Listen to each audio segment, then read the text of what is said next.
آج انشاءاللہ ہماری جو چند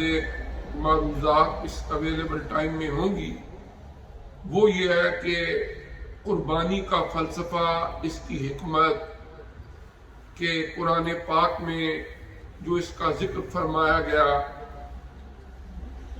اور یہ حضرت سیدنا ابراہیم علیہ السلام کی مبارک زندگی کی یادوں میں سے، قربانیوں میں سے اور آزمائشوں میں سے ایک ہے۔ جب صحابہ کرام رضوان اللہ تعالی علیہ مجمعین حضور نبی کریم علیہ السلام کی بارگاہ اقدس میں حاضر ہوتے تو بسا اوقات کسی حکم کی حکمت، اس کی وزڈم جاننے کے لیے سوال کرتے۔ انہی میں سے ایک سوال یہ تھا کہ ما هذه الاداہی یا رسول اللہ، کہ یا رسول اللہ صلی اللہ علیہ وآلہ وسلم، یہ جو ہم قربانیاں کرتے ہیں اس کی حکمت کیا ہے، یہ کیوں قربانی کی جاتی ہے؟ تو اس کا مختصر جواب جو نبی کریم صلی اللہ علیہ وآلہ وسلم نے ارشاد فرمایا کہ ھذہ سنت ابیکم ابراہیم، کہ یہ تمہارے جد امجد حضرت سیدنا ابراہیم علیہ السلام کی سنت، اور حضرت ابراہیم علیہ السلام کی اس سنت مطہرہ کو اللہ تعالیٰ نے قرآن پاک کی سورہ الصافات اس کی آیت نمبر 99 سے لے کر 110 تک، یعنی 11 آیات جو ابھی ہم دو صلات کے بعد تلاوت کی ہیں، ان 11 آیات کے اندر اللہ تعالیٰ نے اس قربانی کی جو اصل ہے، کیوں کی جاتی ہے، اس کو بیان کیا۔ حضرت ابراہیم علیہ السلام کی زندگی کے کچھ گوشے، کچھ حالات جو قرآن میں ذکر ہوئے، ہم نے برکت کے طور پر پچھلے 2 جمعوں پر عرض کیے، اور قرآن پاک ارشاد فرماتا ہے سورہ الصافات کی آیت نمبر 100 کہ حضرت ابراہیم علیہ السلام جب سرزمین بابل سے جب انہیں آگ میں ڈالا گیا اور پھر صحیح سلامت اللہ کے کرم سے آپ آگ سے باہر آ گئے، پھر وہاں سے آپ نے ہجرت کی۔ جب آپ نے ہجرت کی اس وقت پھر اللہ کی بارگاہ میں ایک دعا کی، رب ہب لی من الصالحین، کہ اے میرے پروردگار اپنے نیک بندوں میں سے مجھے کوئی بیٹا عطا فرما۔ نیک اولاد کے لیے دعائیں کرنا یہ اللہ تعالیٰ کے نبیوں کی سنت ہے۔ قرآن میں کئی ایسے واقعات ملتے ہیں کہ جن میں اللہ تعالیٰ کے اولو العزم پیغمبر اللہ کی بارگاہ میں التجا کرتے ہیں اور پھر اللہ پاک ان دعاؤں کو قبول کرتا ہے اور انہیں اولاد عطا فرماتا ہے۔ لہذا نیک صالح اولاد کی دعائیں کرنا یہ اللہ تعالیٰ نے اپنے نبیوں کی سنت کے طور پر قرآن میں بیان فرمائی۔ مثلا حضرت سیدنا زکریا علیہ السلام کا ذکر قرآن میں موجود ہے، سورہ مریم کے اندر، دیگر مقامات پر۔ ان کی بھی اولاد نہیں تھی، بڑھاپے کی عمر تھی، اور ان کی ذمہ داری یہ تھی کہ وہ کفالت کرتے تھے حضرت مریم علیہ السلام کی۔ مسجد اقصیٰ کے قریب ایک حجرے میں آپ تشریف فرما ہوتی، اور جب بے موسم پھل اللہ تعالیٰ ان کے لیے بھیجتے، وہ اللہ کی ولیہ تھی، تو حضرت زکریا علیہ السلام نے پوچھا کہ یہ کہاں سے آئے؟ تو انہوں نے عرض کی میرے رب کی طرف سے آئے ہیں۔ تو وہاں ہی کھڑے ہو کر انہوں نے اللہ کی بارگاہ میں التجا کی کہ اے اللہ پاک میری اس عمر میں مجھے نیک صالح بیٹا عطا فرما، اور ان کی دعا قبول ہوئی۔ اللہ نے حضرت یحییٰ علیہ السلام کی بشارت دی،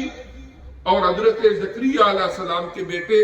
حضرت یحییٰ علیہ السلام، جن کا نام بھی اللہ نے قرآن میں ذکر فرمایا کہ ہم نے تجویز کیا کہ اس کا نام تم نے رکھنا ہے یحییٰ، علیہ السلام. تو اسی طرح حضرت ابراہیم علیہ السلام نے بھی اللہ کی بارگاہ میں دعا کی کہ رب ہب لی من الصالحین، اے اللہ پاک اپنے نیک بندوں میں سے مجھے اولاد عطا فرما، بیٹا عطا فرما. فبشرناہ بغلام حلیم، اللہ پاک فرماتے ہیں ایک بڑا صبر والا، حلم والا، بردباری والا ایک بیٹا ہم نے حضرت ابراہیم علیہ السلام کو عطا فرما دیا. وہ تھے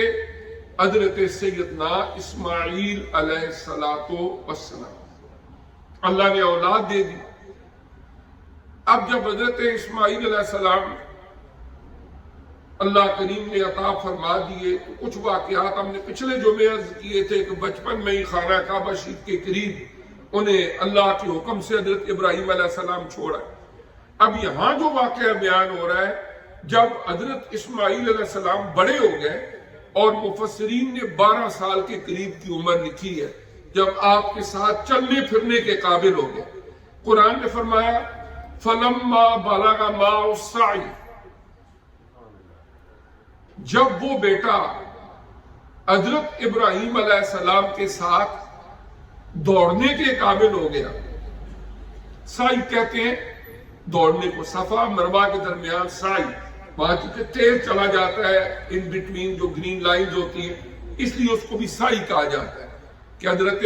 سیدہ حاجرہ رضی اللہ تعالیٰ عنہ کی وہ سنت ہے. تو یہاں فرمایا فَلَمَّا بَلَغَ مَعَهُ السَّعْيُ قَالَ، تو حضرت ابراہیم علیہ السلام ایک دن اپنے بیٹے سے فرمانے لگے کہ یا بنی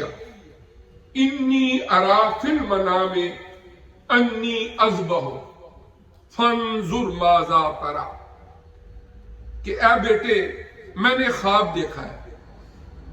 میں نے خواب دیکھا ہے کہ تجھے ذبح کر رہا ہوں، اب تو اپنی رائے بتا کہ تیرا کیا خیال ہے. اس آیت کی تفسیر میں مفسرین کرام نے لکھا کہ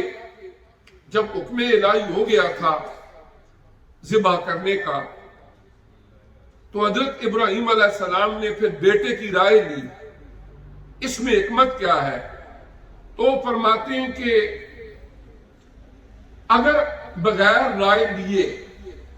حضرت اسماعیل علیہ السلام کے ذبح کا ارادہ کر لیتے تو شاید بعد میں آنے والا کوئی کہتا کہ وہ تو معصوم بچے تھے، چھوٹی عمر کے تھے، انہیں باپ نے ذبح کرنے کا ارادہ کیا اور ان کی تو اس میں مرضی یا رائے شامل نہیں تھی. اللہ نے ان کا ایک وصف بیان فرمایا، حلیم ہے،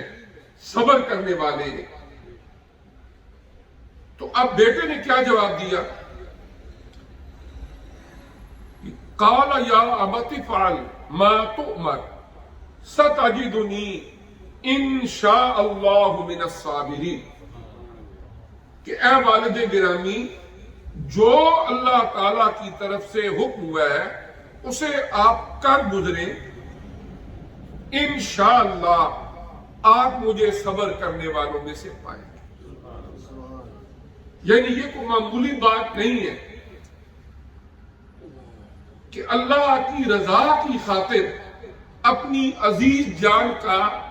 نذرانہ تک پیش کرنے کے لیے تیار ہو جانا اور کہنا کہ والد گرامی حکم اللہ کا ہے اور ہم اللہ کے حکم سے ذرا روگردانی نہیں کر سکتے، لہذا آپ اللہ کے حکم پر عمل کریں، انشاءاللہ آپ مجھے صبر کرنے والوں میں سے پائیں. حضرت علامہ اقبال رحمت اللہ علیہ نے اسی حوالے سے لکھا کہ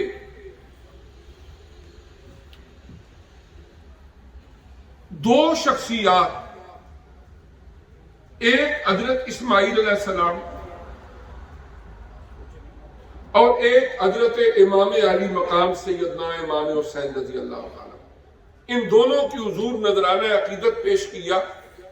کہ غریب و سادہ و رنگی ہے داستان غرم، نہایت اس کی حسین ابتدا ہے اسماعیل. وہ فرماتے ہیں کہ اسلام کی جو داستان ہے اگر آپ اس پر غور کریں تو دو شخصیات ایسی ہیں کہ جو دین ابراہیمی کو، دین اسلام کو ماننے والے ہیں، انہیں ایک بڑا سٹرونگ میسج، ایک پیغام دے گئے تاکہ ہمیں قیامت آنے والے انسانوں کو کہ 2 مہینے یکے بعد دیگرے آتے ہیں۔ یہ ذوالحج کا مہینہ ہے، the last month of Islamic calendar year، اور جو یہ ختم ہوگا پھر کون سا مہینے شروع ہوگا؟ محرم الحرام۔ 2 مہینے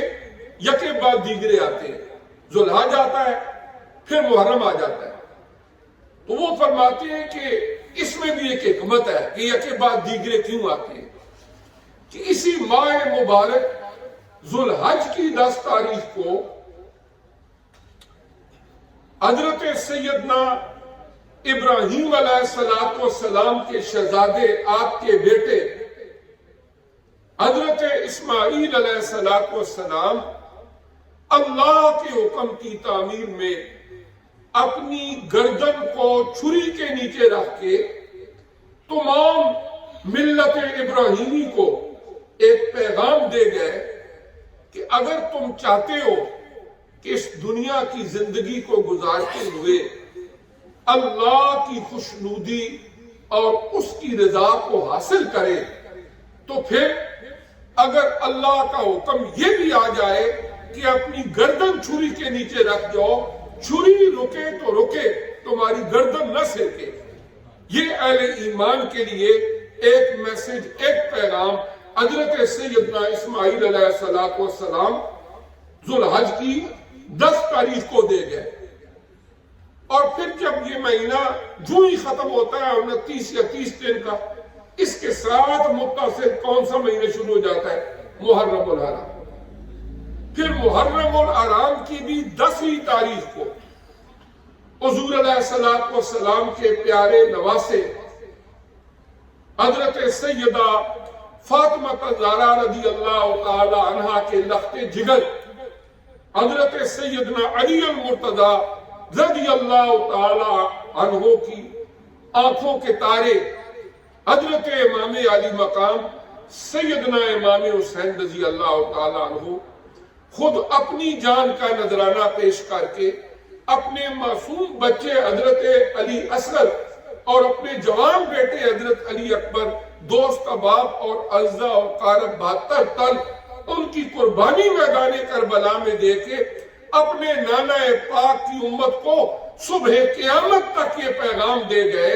کہ اگر تم چاہتے ہو کہ میرے نانا پاک کا دین سلامت رہے، اس کے تقدس پر آنچ نہ آ سکے اور فسق و فجور کی آندیاں اس چمنستان اسلام کو نہ اجاڑ سکے، تو پھر اگر تمہیں اپنی جان کا بھی نذرانہ پیش کرنا پڑے تو اس سے دریغ مت کرنا۔ یہ حضرت امام حسین رضی اللہ تعالیٰ عنہ کا وہ پیغام ہے جو حضور علیہ السلام کی امت اپنے نانے پاک کی امت کو وہ دے گئے۔ تو غریبوں، سادہوں، رنگین داستان حرم، نہایت اس کی حسین ابتدا ہے اسماعیل، کہ جس قربانی کی ابتدا حضرت اسماعیل علیہ السلام نے اپنی گردن چھری کے نیچے رکھ کے شروع کی تھی، اب اس کی انتہا حضرت امام علی مقام نے اپنی گردن کو کٹا کے قربانی دے کے اللہ کے دین کی سربلندی کے لیے اس کو پایا تکمیل تک اس قربانی کو پہنچا دیا۔ تو اس طرح ان آیات میں حضرت اسماعیل علیہ السلام کی اس قربانی کا ذکر ہے کہ وہ کیا کہتے ہیں، عرض کرتے ہیں اپنے والد گرامی کے سامنے کہ اے والد گرامی، جو اللہ کی طرف سے حکم ہوا ہے تم کر گزرو، انشاءاللہ تم مجھے صبر کرنے والوں میں سے پاؤ۔ پھر آیت نمبر 103 سورہ الصافات، اللہ پاک فرماتے ہیں فَلَمَّا أَسْلَمَا وَتَلَّهُ لِلْجَبِينِ، جب ان دونوں نے حکم الہی کو مان لیا۔ اسلم یسلم، اسلامن کا مطلب ہوتا ہے سر تسلیم خم کرنا، حکم کو ماننا، اپنے آپ کو کسی کے کمانڈمنٹ کے، کسی کے آرڈر کے سامنے سرنڈر کر دینا، اس کو کہتے ہیں اسلام۔ فلما اسلم، پھر جب ان دونوں نے باپ بیٹے نے اللہ کے حکم کے سامنے سر جھکا لیا کہ اے اللہ پاک جس طرح تیرا حکم ہے، وَتَلَّهُ لِلْجَبِينِ، اور پھر پیشانی، فور ہیڈ، اس کے ذریعے نیچے حضرت اسماعیل علیہ السلام کو حضرت ابراہیم علیہ السلام نے کیا۔ اور کچھ مفسرین کرام نے اس کی حکمت بیان کی کہ سیدھا اگر منہ ہوتا، آنکھوں میں آنکھیں ڈالتے، تو حضرت ابراہیم علیہ السلام شاید ایک بیٹے کی حیثیت سے اور باپ کی حیثیت سے شفقت قدری کو جوش میں آتی، اللہ کے حکم میں کوئی کوتاہی ہو جاتی، اس لیے جبین کے بل نیچے ان کو ہٹایا۔ جس وقت وہ چھری چلانے لگے تو قرآن فرماتا وَنَادَيْنَاهُ أَن يَا إِبْرَاهِيمُ، ہم نے آواز دی کہ اے پیارے ابراہیم، قد صدقت الرؤیا، آپ نے اپنے خواب کو سچ کر دکھایا، اِنَّا كَذَلِكَ نَجْزِي الْمُحْسِنِينَ، نیکی کرنے والے اور ہمارے حکم کی تعمیل کرنے والوں کو ہم ایسا ہی بدلہ اور جزا دیتے ہیں۔ اللہ نے آپ کی قربانی قبول کر لی ہے، ان ھذا لہو البلاء المبین، فرمایا بے شک یہ بہت بڑی آزمائش تھی، ایک کھلی آزمائش تھی، امتحان تھا ایک بہت بڑا، جس کے اندر اللہ تعالیٰ نے حضرت ابراہیم علیہ السلام کو بھی اور حضرت اسماعیل علیہ السلام کو بھی کامیاب کیا۔ پھر آیت نمبر 107 سورہ الصافات میں فرمایا وَفَدَيْنَاهُ بِذِبْحٍ عَظِيمٍ، پھر ہم نے اس کے بدلے ایک بڑا ذبیحہ دے دیا۔ اور روایات میں آتا ہے وہ جنت کا ایک مینڈا تھا جو اللہ نے بھیج دیا، اور حضرت اسماعیل علیہ السلام کی جگہ وہ ذبح ہو گیا۔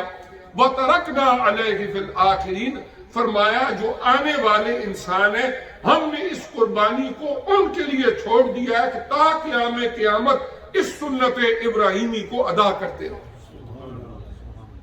اور پھر اس کے بعد ارشاد فرمایا سلام علی ابراہیم، سلامتی ہو حضرت ابراہیم علیہ السلام پر، کذالک نجزی المحسنین، جو ہمارے نیکی کرنے والے بندے ہیں ہم ان کو ایسے ہی بدلہ دیا کرتے ہیں اور ایسے ہی جزا دیا کرتے ہیں۔ تو اس طرح اس کا ذکر سورہ الصافات آیت نمبر 99 سے لے کر 110 تک 11 آیات کے اندر اس کا ذکر موجود ہے جو ابھی عرض کیا ہے۔ اور پھر قربانی حضرت ابراہیم علیہ السلام سے ہی اس وقت سے یہ سلسلہ چلا آ رہا تھا،